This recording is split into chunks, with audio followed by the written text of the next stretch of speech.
Hello students, welcome on my YouTube channel Hariom sir chemistry tips. जैसा कि आप जानते हैं कि हम पर डे अपने इस चैनल पर क्लास 10th की डिटेल में केमिस्ट्री की वीडियो बनाते हैं और आज मेटल और नॉन मेटल के सीक्वेंस में वीडियो नंबर 15 को स्टार्ट करते हैं। जैसा कि आप जानते हैं कि सबसे पहले हमने ओर्स का कंसंट्रेशन किया। कंसंट्रेशन की 4 मेथड्स को हमने बार बार वीडियो में बता भी रहे हैं, कंप्लीट करा दिया। उसके बाद हमने मेटल ऑक्साइड का फॉर्मेशन किया, मेटल ऑक्साइड। अब मेटल ऑक्साइड हमें बन गई, लेकिन हमें तो मेटल लेना है भाई। हमको क्या लेना है? मेटल लेना है। अब मेटल बनाने के लिए यानी मेटल ऑक्साइड को कन्वर्ट करना पड़ेगा मेटल में। तो आपने सुना होगा कि मेटल ऑक्साइड को जब हम मेटल में कन्वर्ट करते हैं तो उसके लिए उसका रिडक्शन करना होता है। उसके लिए क्या करना होता है? उसका रिडक्शन करना होता है। और रिडक्शन, क्योंकि ऑक्सीजन को रिमूव करना ही रिडक्शन कहलाता है। और हम यहाँ क्या कर रहे हैं? देखिए, हम क्या कर रहे हैं, यहाँ पर समझने का प्रयास करें। हम मेटल ऑक्साइड को कन्वर्ट कर रहे हैं मेटल में। अब मेटल ऑक्साइड को यदि हम मेटल में कन्वर्ट करेंगे तो हमारे पास सबसे अच्छी मेथड होती है रिडक्शन। सबसे अच्छी मेथड क्या होती है? रिडक्शन। क्योंकि reduction the process in which remove the oxygen of any compound is called reduction. यानी किसी भी कंपाउंड से ऑक्सीजन का रिमूव होना ही रिडक्शन कहलाता है, ऑक्सीजन का हटना ही रिडक्शन कहलाता है। तो यही प्रोसीजर है कि हम इसमें मेटल ऑक्साइड में ऑक्सीजन को रिमूव कर दें तो मेटल में कन्वर्ट हो जाएगी। तो ये प्रोसेस ही आपकी रिडक्शन है। बात समझ में आ गई? क्लियर हो गया? लेकिन हम ऐसे डायरेक्ट रिडक्शन नहीं कर सकते। इस रिडक्शन के लिए क्या करते हैं, वही मेथड हम आपको यहाँ बताने जा रहे हैं। हो सकता है बोर्ड पर आपको क्लियर नजर ना रहा हुआ, लेकिन फिर भी मैं बोलकर कुछ वर्ड एक्सप्लेन करता हूं। देखिए आप, ये लिखा हुआ है reduction of metal oxide to metals. मेरे वॉल्यूम पर ध्यान दीजिए। हो सकता है बोर्ड क्लियर ना हो, लेकिन मेरा वॉल्यूम एकदम क्लियर है, आवाज भी ठीक है। आप उस पर अपना ध्यान फोकस कीजिए। देखिए, मैं बोल रहा हूं reduction of metal oxide to metals. हमको क्या करना है? मेटल ऑक्साइड को मेटल में रिडक्ट करना है, रिडक्शन करना है उसका। उसके लिए हम किस मेथड का यूज करते हैं? नाम है बाई पायरोमेटालर्जी। क्या नाम है? किसके थ्रू कर सकते हैं? बाई पायरोमेटालर्जी। पायरोमेटालर्जी के थ्रू हम मेटल ऑक्साइड को मेटल में रिडक्ट कर सकते हैं। अब ये पायरोमेटालर्जी क्या होती है, इसके विषय में हम जानेंगे। देखिए, pyrometallurgy is a branch of extractive metallurgy. Pyrometallurgy क्या है? जो एक्सट्रैक्शन ऑफ ओर्स है, जिसे हमने मेटालर्जी का नाम दिया था, उसी की एक ब्रांच है। पायरोमेटालर्जी उसी की अपनी एक ब्रांच है। उसमें हम क्या करते हैं पायरोमेटालर्जी में? देखिए आप, it consists of the thermal treatment of minerals and metallurgical ore and concentrates to bring about physical and chemical transformation into the material to enable recovery of valuable metals। बड़ा स्पष्ट है, आप देखें इधर, मैं आपको बताता हूं। सबसे पहले इस रटी हुई डेफिनेशन को छोड़िए, मतलब समझिए। देखिए, मैंने यहाँ लिखा भी है, ये दिख रहा होगा आपको, पायरोमेटालर्जी। ये दो वर्ड से मिलकर बना हुआ है, pyro plus metallurgy. Pyro plus metallurgy. Pyro means होता है थर्मल एनर्जी। पायरो का मतलब क्या है? Thermal energy. और मेटालर्जी का मतलब तो आप जानते हैं, एक्सट्रैक्शन ऑफ मेटल्स। समझ रहे हैं? मेटल्स का एक्सट्रैक्शन करना मेटालर्जी कहलाती है। यानी इसी के थ्रू हम जो मेटल प्राप्त करते हैं, किसके थ्रू? मेटालर्जी को। पायरो का मतलब थर्मल, यानी थर्मल एनर्जी का, उसे हीट करके, किसी चीज को हीट करके हम मेटल प्राप्त कर रहे हैं, तो उस प्रोसेस को हम पायरोमेटालर्जी कहते हैं। होता क्या है इसमें? पहले आप इसको देख लीजिए अच्छी तरह से, फिर मैं इसका विद रिएक्शन आपको समझाने का प्रयास करूंगा कैसे करते हैं।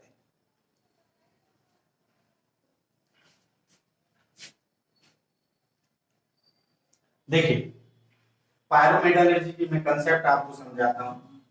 अभी मैंने आपको आपने बोर्ड पर देखा होगा, पायरो मीन्स है हीट, या थर्मल मीन्स हीट से ही है कि हमें हीट करना है। हीट के लिए हम क्या करते हैं कि हम इसके लिए ब्लास्ट फर्नेस, एक फर्नेस होती है ब्लास्ट फर्नेस, हम ब्लास्ट फर्नेस का यूज करते हैं। ब्लास्ट फर्नेस में क्या होता है कि कोयले को जलाया जाता है, कोयले को जलाया जाता है। तो कोयले को जलाया जा रहा तो ट्यूबर्स के थ्रू उसमें एयर इंटर्ट करते हैं। ब्लास्ट फर्नेस की स्ट्रक्चर आप अपनी बुक में देख सकते हैं, एनसीईआरटी में नहीं हो सकती तो आपकी अदर बुक में भी मिल जाएगी। ब्लास्ट फर्नेस की स्ट्रक्चर को आप देखेंगे तो उसके दोनों तरफ ट्यूबर्स लगे होते हैं। कुछ इस तरह की हम स्ट्रक्चर हल्की से बनाना चाहूंगा, ऐसे ट्यूबर्स लगे होते हैं और ऐसे इस तरह से ये। अब इस ट्यूबर्स में हम क्या करते हैं, एयर करते हैं, नीचे यहाँ कॉइल जलता है, बहुत टेम्परेचर होता है, ध्यान रखिए इसमें बहुत टेम्परेचर होता है, कॉइल जलता है। अब कॉइल का मतलब है कोयला, कोयला जल रहा है, कोक जल रहा है, इसका मतलब समझ रहे हैं आप कि कार्बन जल रहा है, कार्बन ऑक्सीजन से रिएक्शन करेगा तो हमारे पास बना लेगा कार्बन मोनोऑक्साइड। अब यहाँ एक क्वेश्चन आता है कि सर कार्बन जब ऑक्सीजन से क्रिया कर रहा है तो कार्बन डाइऑक्साइड क्यों नहीं बना रहा है? जी बिल्कुल सही बात है, क्यों नहीं बना रहा है आप देखिए, क्योंकि ये जो फर्नेस है वो टोटली क्लोज होती है। टोटली क्लोज होने से क्या है कि इसको एक्सेस ऑफ एयर नहीं मिल पाती है, यानी वायु की ज्यादा मात्रा नहीं मिल पाती है। जब कार्बन मोनोऑक्साइड में कन्वर्ट हो गया, यदि उसे वायु की अधिक मात्रा मिलती, एयर की अधिक मात्रा मिलती तो कार्बन डाइऑक्साइड बनाता। समझ में आ गई? अब जो ये कार्बन मोनोऑक्साइड बना दिया है, ये बहुत अच्छे रिड्यूसिंग एजेंट का कार्य करता है, ध्यान रखिए। ये जो कार्बन मोनोऑक्साइड बन गया है ये बहुत अच्छा रिड्यूसिंग एजेंट है। अब रिड्यूसिंग एजेंट क्या करता है आपको बताइए, रिड्यूसिंग एजेंट सामने वाले का रिडक्शन कर देता है, स्वयं ऑक्सीडाइज हो जाता है। बात समझना अच्छी तरह से, रिड्यूसिंग एजेंट सामने वाले का क्या कर देगा, ऑक्सीडेशन। कैसे देखिए, सॉरी रिडक्शन, इसीलिए रिड्यूसिंग एजेंट है। जैसे मान लीजिए मैं आयरन ऑक्साइड का, इसमें मैंने आयरन ऑक्साइड डाला, आयरन ऑक्साइड का फार्मूला होता है Fe2O3 आयरन ऑक्साइड, और यहां मैं रिड्यूसिंग एजेंट CO ले लेता हूं, और आपको पता ही है रिड्यूसिंग एजेंट सामने वाले का रिडक्शन कर देता है, अर्थात उससे ऑक्सीजन को रिमूव कर देता है। अब ऑक्सीजन को रिमूव कर दिया तो ये अपने आप में CO2 में कन्वर्ट हो जाता है और इधर आयरन हमको मिल जाता है। देखिए हमको आयरन मिल गया, लेकिन क्योंकि ये ब्लास्ट फर्नेस में बनाया जा रहा है तो ये मेल्टिंग स्टेट में मिलेगा, ये मेल्ट आयरन होगा, ध्यान रखिए कैसा होगा, मेल्ट आयरन होगा। बात समझ में आ गई, कैसा होगा, ये मेल्ट आयरन होगा। क्लियर हो गया, ये मेल्ट आयरन हमको मिल जाता है। किसके थ्रू मिला, कार्बन मोनोऑक्साइड, जो कि एक अच्छे रिड्यूसिंग एजेंट का फंक्शन करता है। देख लीजिए रिएक्शन,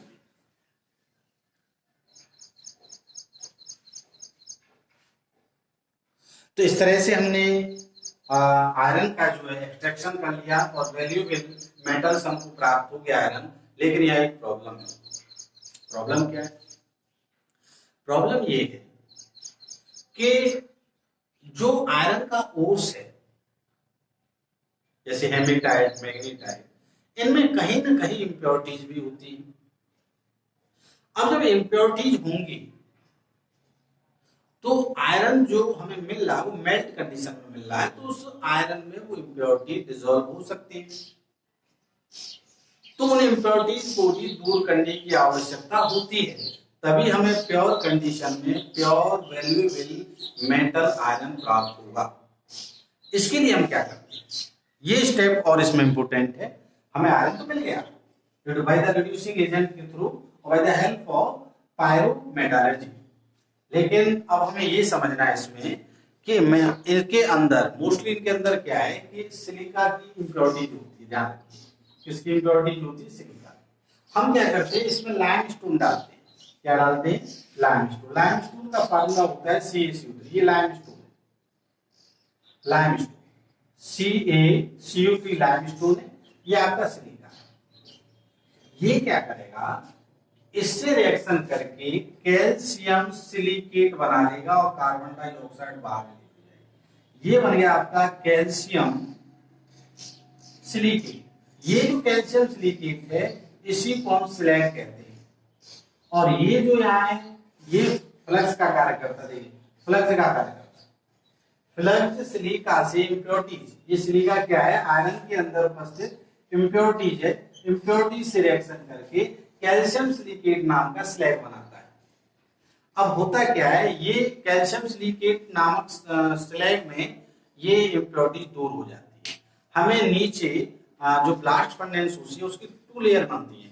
एक में हमको जो है वैल्यूएबल मेटल मिला इन द मोल्टन स्टेज, और एक में हमको जो है स्लैग मिलता है। स्लैग को द्वारा बाहर निकाल लेते हैं, उसमें बचता क्या है, प्योर मेटल। तो इसीलिए हम जो है यहाँ इनकी इम्प्योरिटीज को दूर करने के लिए इसमें फ्लक्स भी मिलाते हैं। फ्लक्स का function as like limestone function करता है, और जो सैंड से क्रिया करके कैल्शियम सिलिकेट का स्लैग बना देता है, और नीचे वो बॉटम में कलेक्ट हो जाता है, इसे बाहर निकाल देते हैं बाद में। और फर्नेस के अंदर केवल प्योर वैल्यूएबल मेटल आयरन रह जाता है। तो आप समझ में आ गई होगी कंडीशन कि हमने कैसे reduction of metal oxide convert into the metals, यानी हमने मेटल ऑक्साइड का रिडक्शन किया और हमें मेटल प्राप्त हो गया। तो ये था आज की इस वीडियो में, और नेक्स्ट कल की वीडियो में हम बात करेंगे एक्सट्रैक्शन ऑफ मेटल्स के 2 केस, जिनकी रिएक्टिविटी लो होती है उनका एक्सट्रैक्शन कैसे करते हैं, और जिनकी रिएक्टिविटी हाई होती है उनका एक्सट्रैक्शन कैसे करते हैं।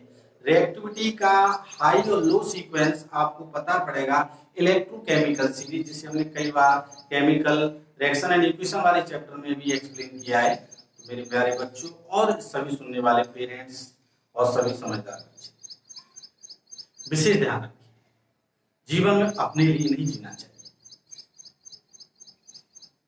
दूसरों का भी बेनिफिट करना चाहिए। और इसके लिए सबसे अच्छा है कि आप इसको देखें और अपने फ्रेंड सर्कल में शेयर अवश्य करें, जिससे उनको भी फायदा मिले। दूसरा, हमारे मनोबल को बढ़ाने के लिए हम बार बार कहते हैं चैनल को लाइक करें और सब्सक्राइब करें। Thank you.